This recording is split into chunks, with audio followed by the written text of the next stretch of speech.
So good. I'm so happy to be back in the country, and I'm so good to be meeting you finally. Yeah. And I'm so happy that you're spending a considerable amount of time in Mumbai and you're actually thinking of putting down roots here. At least the fact that you have a home, which we're extremely proud of. I know that your Haryanvi roots are not going to go away, but it's great. You must love Mumbai. Well, I have Haryanvi roots, but I have a home in Delhi. I've stayed in Bangalore, so I'm pretty much from all over the place. And right now, the only place where I live in is a suitcase.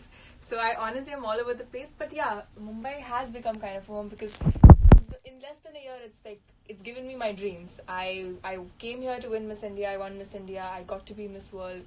And it's just changed my life. So Mumbai has become like home to me now. You're a world citizen, but you love. What are your favorite parts of Bombay? Oh, whenever I go on the ceiling, I think every time it's like the first experience for me.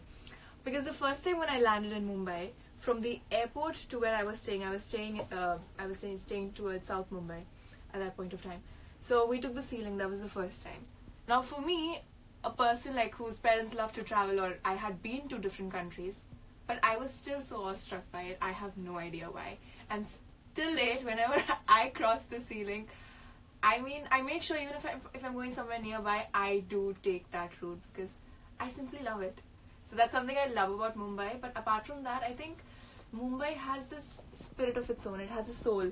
And whenever I land in Mumbai, I don't feel like sitting back home and resting. I feel like, getting off the bed and like just doing something. And that's something I absolutely love about the city. Well, I hope the driver brought you through the ceiling today. Yes, I made sure he did. I like that. There's this beautiful, wonderful, geeky video of you. I think I know where you're going. And I think it's beautiful. I mean, it's just completely, so you without makeup, you talking about medical college in Sonipat. Yes, you talking about a physics teacher who's done wonders for you. Absolutely. He made me love physics.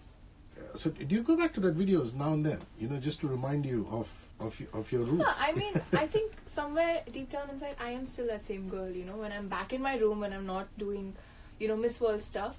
I'm wearing my glasses, not braces anymore, thankfully, but I'm still that same old girl. And if someone if my brother, he's in school, whenever he comes with a science question, I get overexcited to solve it because that's how it was for me. I loved physics. And like I said in the video, the whole concept, once you understand the whole meaning of it, then the subject's not difficult anymore. And for me, physics was it was that thing, that joy that you get once you solve a puzzle, say, like you have a jigsaw puzzle, and the joy that you get once you solve it.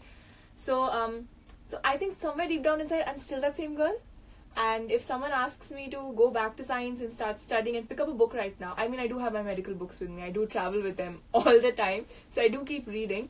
But things haven't changed, Definitely priorities have changed. I've seen a lot more of the world. I've seen the other side as well, not just the study side.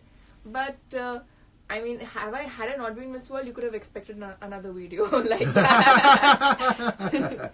I take those videos anytime. Give me cerebral, intelligent women, and I'm just going to heaven and back. That's all that really matters. So, and it's really true that they can teach you how to groom.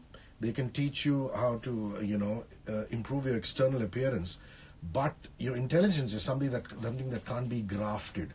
It's something that goes with you the whole life. Like since the time you're born, it's something you invest into as a kid. So, that's not something I could have learned, and I'm really happy that through life I met people who really inclined me towards say not studies might not be the right word, but towards the more intellectual side of life. Like the first book that I ever picked up was an encyclopedia, my mom told me, because I found the pictures very interesting. I saw dinosaurs and I saw stars. So my mom would read it out to me because I didn't know how to read. So I used to hold a book upside down, but I used to stare at it for hours, and my parents used to laugh. So at that point of time, I was just curious because I used to paint. So I used to see these colorful pictures in the encyclopedia, very heavy. And then, of course, my sister was a reader. So I used to try to copy her because, how youngsters like to copy their elder siblings. So that's how I got into it. And then, so my mom would think that I'm interested, so she would read the encyclopedia to me. And that's when, slowly, I kind of got inclined towards it. A big shout out to the best boss in the world, Vineet Singh Hukmani. And Manushi, you have to shout out to our boss who's watching Facebook Live.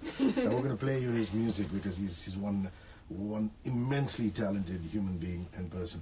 Dire Straits Sultans of Swing, back with Miss World, Manushi Chillar. You have any questions, pop them. Radio1.mum on the timeline inbox. I'll bring it up on the show.